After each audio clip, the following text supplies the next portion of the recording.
حضرت تھانوی رحمۃ اللہ علیہ نے اپنے مواعظ میں ایک قصہ لکھا ہے کہ ایک صاحب بڑے دولت مند تھے۔ ایک مرتبہ وہ اپنی اہلیہ کے ساتھ کھانا کھا رہے تھے۔ کھانا بھی اچھا بنا ہوا تھا، اس لیے بہت ذوق و شوق کے ساتھ کھانا کھانے کے لیے بیٹھے۔ اتنے میں ایک سائل دروازے پر آ گیا۔ اب کھانے کے دوران سائل کا آنا ان کو ناگوار ہوا، چنانچہ انہوں نے اس سائل کو ڈانٹ ڈپٹ کر ذلیل کر کے باہر نکال دیا۔ اللہ تعالیٰ محفوظ رکھے، بعض اوقات انسان کا ایک عمل اللہ کے غضب کو دعوت دیتا ہے۔ چنانچہ کچھ عرصے کے بعد میاں بیوی میں انبن شروع ہو گئی، لڑائی جھگڑے رہنے لگے، یہاں تک کہ طلاق کی نوبت آ گئی اور اس نے طلاق دے دی۔ بیوی نے اپنے میکے میں آ کر عدت گزاری اور عدت کے بعد کسی اور شخص سے اس کا نکاح ہو گیا۔ وہ بھی ایک دولت مند آدمی تھا۔ پھر ایک دن وہ اپنے اس دوسرے شوہر کے ساتھ بیٹھ کر کھانا کھا رہی تھی کہ اتنے میں دروازے پر ایک سائل آ گیا۔ چنانچہ بیوی نے اپنے شوہر سے کہا کہ میرے ساتھ ایک واقعہ پیش آ چکا ہے، مجھے اس بات کا خطرہ ہے کہ کہیں اللہ کا غضب نازل نہ ہو جائے، اس لیے میں پہلے اس سائل کو کچھ دے دوں۔ شوہر نے کہا کہ دے آؤ۔ جب وہ دینے گئی تو اس نے دیکھا کہ وہ سائل جو دروازے پر کھڑا تھا وہ اس کا پہلا شوہر تھا۔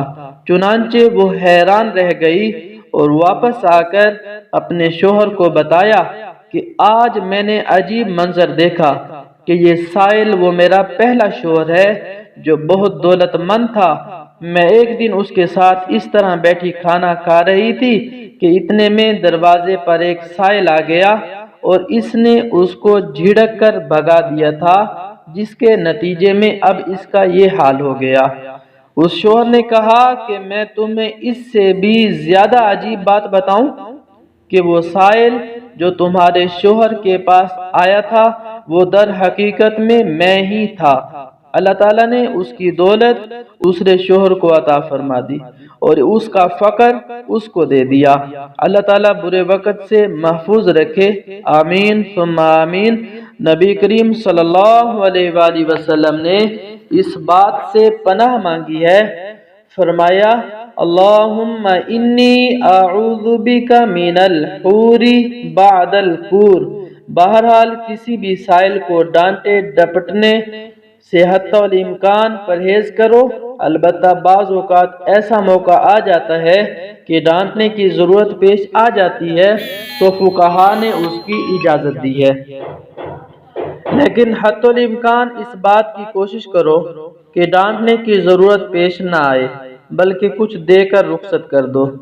اس حدیث کا دوسرا مفہوم یہ ہے کہ اپنے کھانے کی مقدار کو ایسی پتھر کی لکیر مت بناؤ کہ جتنا کھانے کا معمول ہے روزانہ اتنا ہی کھانا ضروری ہے، بلکہ اگر کبھی کسی وقت کچھ کمی کا موقع آ جائے تو اس کی بھی گنجائش رکھو۔